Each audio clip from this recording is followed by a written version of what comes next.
Bank certificate para sa visa application, paano nga ba siya i-process? Good morning, Wonder Tree!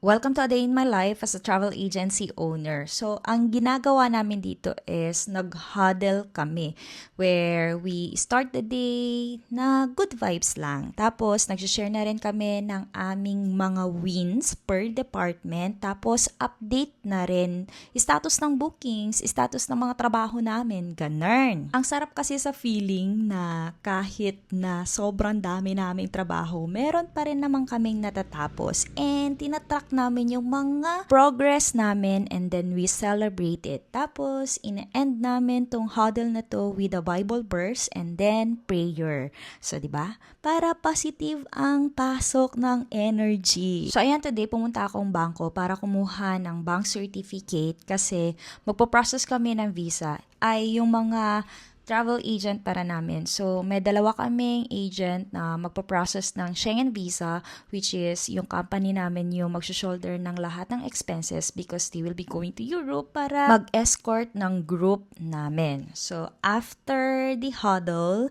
ayan, medyo meron lang akong ginawang konti yata, mga urgent, tapos pumunta na ako ng bangko. Yes po, yung bank certificate na yan, i-request yan sa bangko. So, ano nga ba yung mga details na kailangan mo bago ka pumunta? Syempre, kung sino yung addressee, example nung sa amin, sa France Embassy, and then, kailangan mo din yung address nila dito sa Pilipinas. So, nandito guys, yung screenshot, i-attach ko dito sa video na to.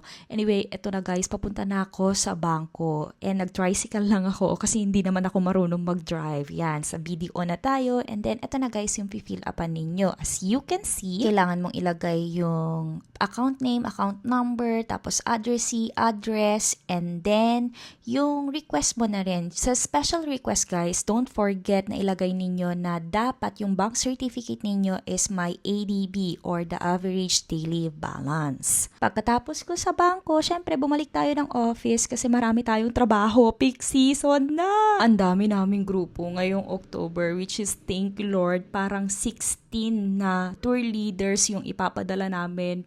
Kung walang magtatao sa office. But anyway, eto na, nandito si Reynel. Siya yung operations manager namin. Nag-align lang kami or binigyan niya ako ng update sa status na ng mga departures namin. And then, we ended the day na bumisita yung baby ko, yung big boss namin. Yan, pa-out na kami nito. So, yun lang, bye!